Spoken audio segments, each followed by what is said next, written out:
Hello दोस्तों। तो दोस्तों अभी मैंने पिछली वीडियो में आपको दिखाया था स्वर्ण माक्षिक कैसे शुद्ध करते हैं, यानी ये सोनामुखी शोधन विधि।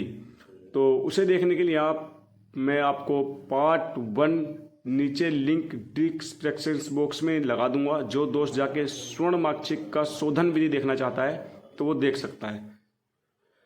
तो दोस्तों बात करते हैं इसकी भस्म बनाने के लिए।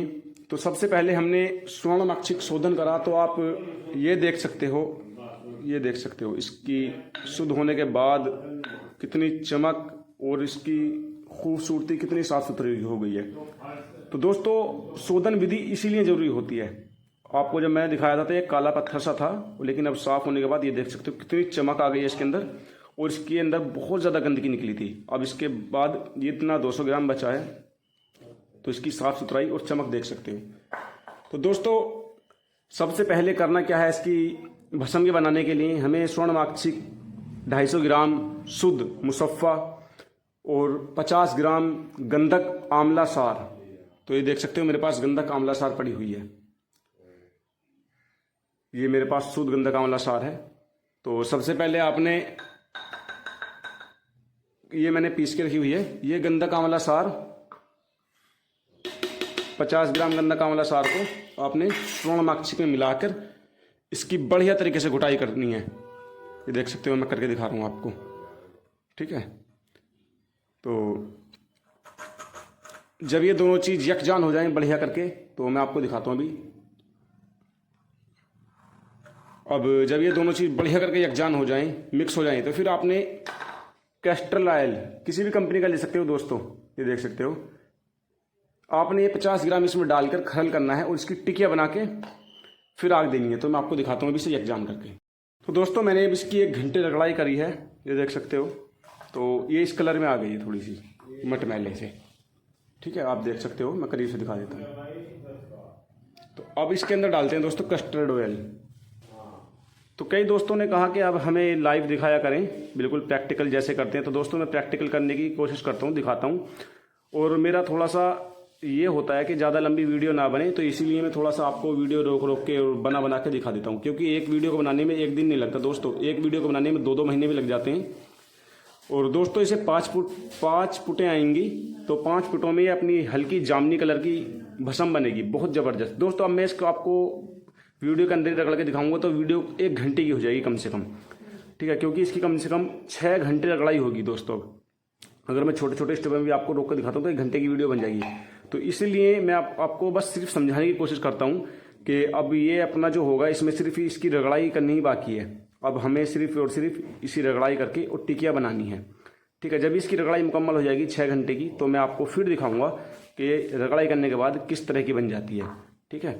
तो मैं कोशिश करता हूँ आपको यहाँ से बेहतर से बेहतर दिखाने की। कई दोस्तों के मेरे पास फ़ोन आए थे कि आप एक एक चीज़ स्टेप बाय स्टेप दिखाया करो, चाहे एक ही वीडियो बना दिया करो। तो दोस्तों एक वीडियो बनाना तो इम्पॉसिबल नहीं है, क्योंकि वीडियो ही इतना लंबा हो जाएगा। तो दोस्त भी ये कहेंगे कि छोटी सी वीडियो आप हमें शॉर्टकट में समझा दे सकते थे। तो कई दोस्तों के कई तरीके से कमेंट आते हैं, तो दोस्तों सबके लिए करना पड़ता है। तो दोस्तों अब मैं आपको सिर्फ ये पुट देकर दिखाऊंगा, और फिर अगली पुट इसके पार्ट 1, 2, 3 इस तरीके से बनाऊंगा दोस्तों। क्योंकि मैं समझाने को तो आपको एक ही पार्ट में समझा दूंगा कि इसकी भस्म किस तरह की बनेगी। दोस्तों इसकी भस्म बनेगी जामनी कलर की, और 5 पुटों में बनेगी दोस्तों ये, और 5-5 किलो की आग देनी होंगी। तो दोस्तों अब हमने गंधक और कैस्टर ऑयल के साथ ये 1 पुट दे दी है, ये समझ लो। अब इसे रगड़ के मैं आपको टिक्की बना के दिखाता हूँ। 3 घंटे की रगड़ाई के बाद मैंने इसके अंदर थोड़ा सा कैस्टर ऑयल और गिरा था, क्योंकि वो कम रहेगा था अपना। तो ये अपना इस कलर में आ गया है, ये देख सकते हो, और ये इस तरह का हो गया। अब मैं इसकी कंटिन्यू मज़ीद रगड़ाई कर रहा हूँ। तो इसी तरीके से मेरे को भी 3 घंटे और रगड़ाई करनी है। 3 घंटे के बाद फिर मैं इसमें धूप पे रख के खुशक करूँगा, इसे जितना भी खुशक हो जाएगा फिर रोगनी हांडी में रख के आग दूंगा। तो जैसे जैसे ये करता रहूँगा मैं आगे आपको दिखाता रहूँगा। देखते हो अब मैंने इसे रगड़ के ये सुखा लिया। अब मैं इसकी टिक्की बनाता हूँ, ठीक है। तो अब टिक्की बना के सुखाता हूँ मैं। देखते हो मैंने अब इसकी टिक्कियाँ बना दी हैं, और मैं इन्हें धूप पे खुशक कर लेता हूँ जितनी भी हो सकती है, क्योंकि ज़्यादा खुशक नहीं होंगी, क्योंकि इसके अंदर कैस्ट्रोल ऑयल है, तो इसलिए ज़्यादातर तो खुशक नहीं हो पाएंगी। तो जितनी भी हो जाती हैं तो मैं इतनी 2 दिन इन्हें कैड़ी धूप में रख दूंगा, और फिर उसके बाद आग आपको देकर दिखाता हूँ। तो ये मेरी कुछ सूख चुकी हैं ये टिक्कियाँ, तो अब मैं इसे गजपुट में रख के आग दूंगा, गिलिक मत करके इस पर। तो दोस्तों ऐसा है, आप ये सोचो कि बिल्कुल सूख के करारी होगी है, तो ऐसे सूख के करारी नहीं होगी है, क्योंकि इसके अंदर तेल है और तेल के होने की वजह से बिल्कुल टिकिया सूखेंगे नहीं, इसके अंदर हल्की सी नमी बाकी रहेगी। तो इसके अंदर मैं बंद करके इसे गजपुट में और आगे देके तो आपको निकालता हूँ इसे आग देने के बाद।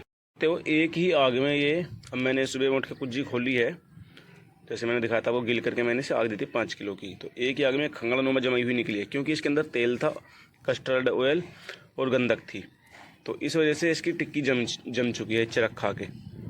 तो दोस्तों अब मैं इसे कूटूँगा, ये देख सकते हो एक ही बार में जामुनी कलर आ चुका है इसका हल्का।